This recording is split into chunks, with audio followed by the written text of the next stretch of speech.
I've been really into Alex Hormozi's whole approach to entrepreneurship lately. Like, the guy has built this incredible career, and he's so open about sharing what he's learned. So today we're going to dive into some of his key insights about building wealth from his interview on the Lewis Howes podcast. And the best part is, it applies whether you're an entrepreneur or not. It's all about reaching your full potential, Yeah, absolutely. And what I find refreshing about Hormozi is that he's very straightforward. He doesn't try to sugarcoat things. He's really open about the struggles he's faced, the missteps he's made, and how those experiences have shaped him. Yeah, and one of the things he talks about right off the bat is that we need a real mindset shift, especially when it comes to our beliefs about money. He says the way we were raised, our past experiences, they can actually blind us to opportunities. And to kind of drive this point home, he uses this great analogy. Think about how kids see the world compared to adults. Kids haven't internalized all those limitations and doubts yet. They still believe that anything is possible, right? It's so true. As we get older, we overcomplicate things, right? We do. And he shares this great story about this mastermind he went to early on in his journey as an entrepreneur. He met someone who was making a fortune, but get this guy didn't even seem that smart. Right. And it was like a huge wake-up call for him. It was a true aha moment, right? Like, wait a minute, my definition of success is totally off base. Yeah. He'd unconsciously put all these limits on himself. So realizing that success isn't about being inherently special is huge. But how do you actually put that into practice? It's one thing to have that initial spark, but how do you actually rewire years of these ingrained beliefs and get back to that anything is possible mindset? It all starts with awareness.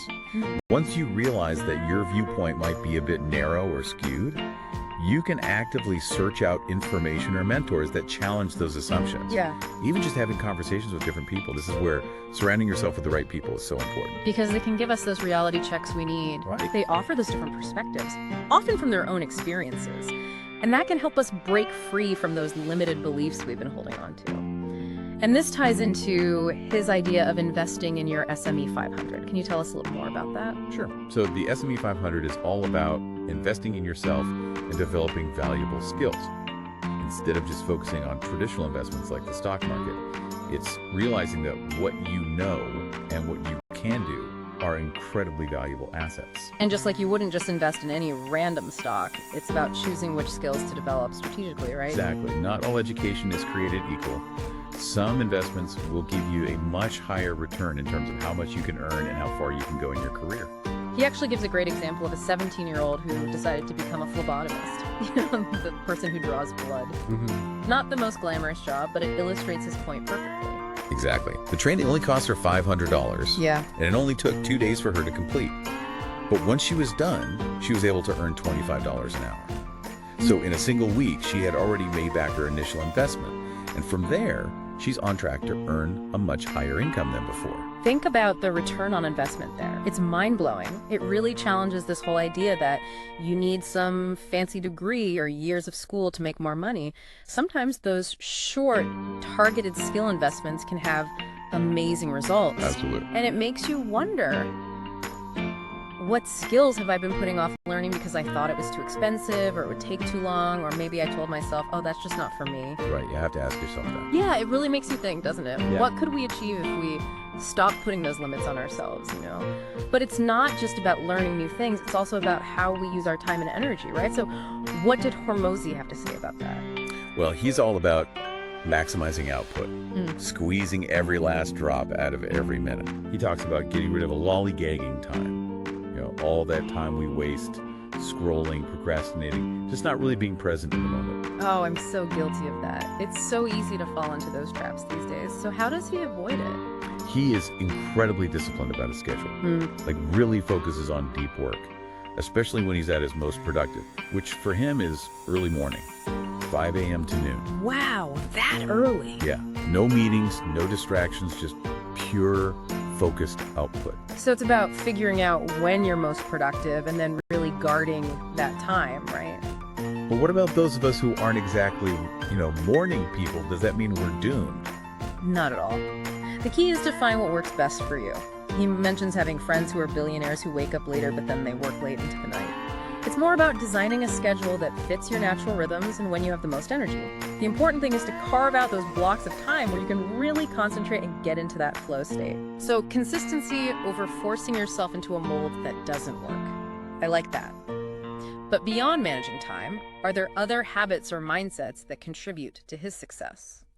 Yeah, he's a big believer in what he calls the 20-hour rule. The 20-hour rule. Yeah, basically it's this idea that you can learn almost any skill to a decent level in just 20 hours of focused practice. Why 20 hours? That doesn't seem like that much.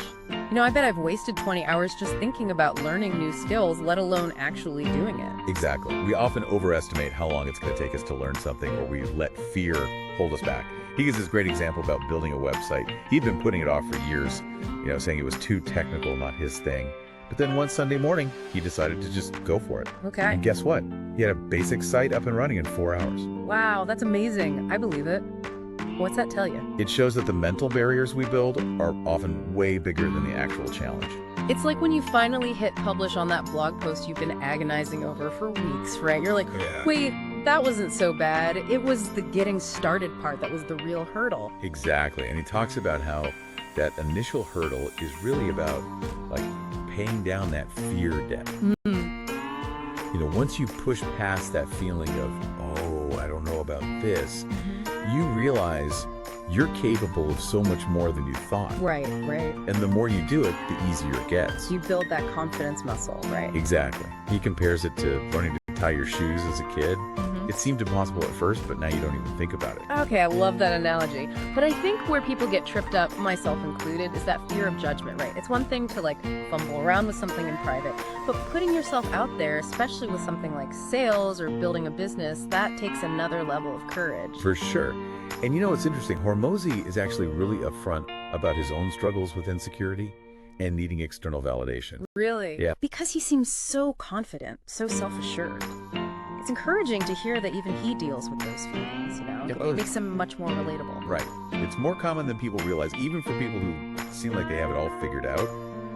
He said that a lot of his own insecurities came from tying his self-worth to external things like money, achievements, what other people thought of him. It's that constant need for approval, that fear that if we don't achieve X, Y, and Z, then we're not good enough, We've all been there. Yep, and it can be paralyzing. Yeah. But he talks about how his wife, Lila, helped him overcome that. Whenever he was feeling insecure about someone's opinion or judgment, she'd ask him this really powerful question. She'd say, are you going to let this guy stop you from getting what you want? Wow, that's a great question.